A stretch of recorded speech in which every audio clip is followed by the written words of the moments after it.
మీ పరిశుద్ధ గ్రంథాల్లో మీరు చదివితే యోహాను మొదటి పత్రికలో 4వ అధ్యాయంలో 16వ వచనంలో రాయబడినటువంటి మాట, దేవుడు ప్రేమ స్వరూపి.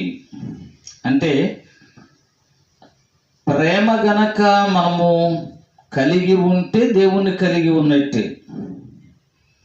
ప్రేమను గనక మనము చూడగలిగితే దేవుణ్ణి చూడగలిగినట్లే.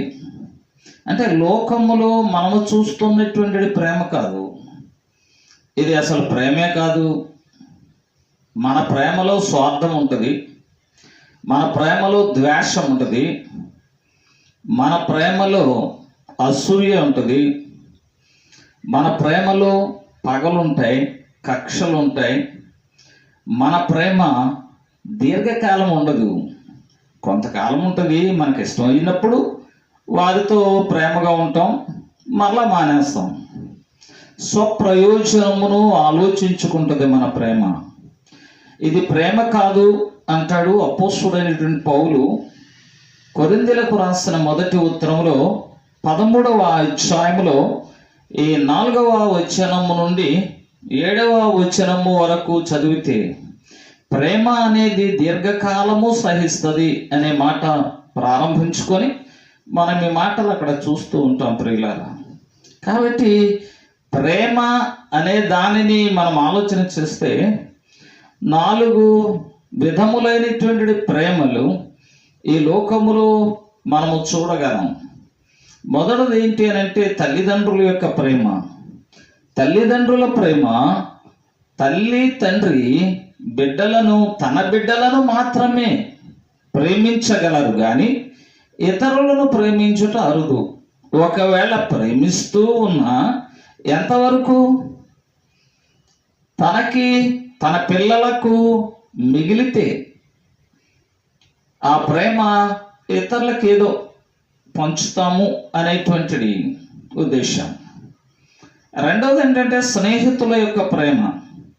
ఈ స్నేహితుల యొక్క ప్రేమ ఎంతవరకు అనేది కనుక మనం ఆలోచన చేస్తే వారిద్దరూ చాలా అన్యోన్య సహవాసంగా ఉంటారు. వాళ్ళిద్దరూ చాలా చాలా అసలు అందరూ కూడా ప్రేమ అంటే ఇలా ఉండాలి అని అనుకుంటూ ఉంటారు. కానీ వారి ప్రేమ ఏదో ఒక విషయములో తెగిపోతుంది.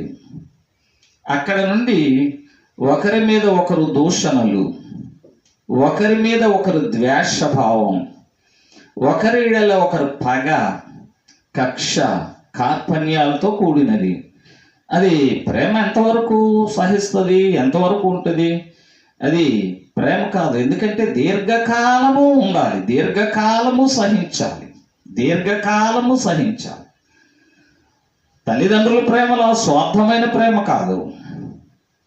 స్నేహితుల ప్రేమలాగా మరి సగం కాలములో లేదా కొద్ది కాలములో పోయేది కాదు. మూడవది ఏంటి అని అంటే ఒక విధంగా మనం చూస్తే ఈ యవ్వన బిడ్డలు ప్రేమలో పడి ఆ ప్రేమను చూస్తూ ఉంటాం మనం.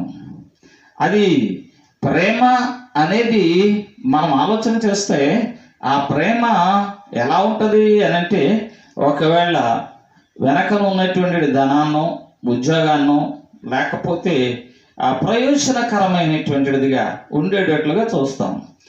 వివాహాన్ని చేసుకోవాలి అని అనుకున్న ఒకవేళ అది ఎంతవరకు వెళుతుంది అని అంటే, మరి మధ్యలో కొన్ని రకాలైనటువంటి కష్టాలు, శ్రమలు వచ్చేటువంటి స్థితి.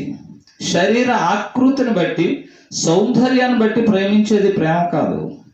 అందుచేత ఈ విషయాలన్నీ కూడా మనము అపోస్తలుడైనటువంటి పౌలు రాసినటువంటి విషయాలు మనం తెలుసుకోగలం. కనుక దేవుడు ప్రేమస్వరూపి అని అంటే ఆయన ప్రేమ ఎలాంటిది అనేది కనుక మనం ఆలోచన చేస్తే, ఆయన ప్రేమ ఎలాంటిది అంటే దీర్ఘకాలము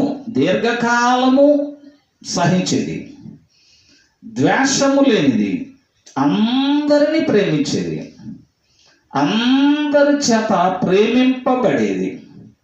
అలాంటి ప్రేమ కలిగి ఉండాలి అనేది నేటి దినాన్ని మనకి దేవుడు ప్రేమ స్వరూపే ఉన్నాడు కనుక ఆయన వలె మనము జీవించాలి, ప్రేమ కలిగి ఉండాలి అని, నిన్ను వలె నీ పొరుగువాని ప్రేమించు అని చెప్పినటువంటి మాట మీకు నేను జ్ఞాపకం చేస్తా ఉన్నాను.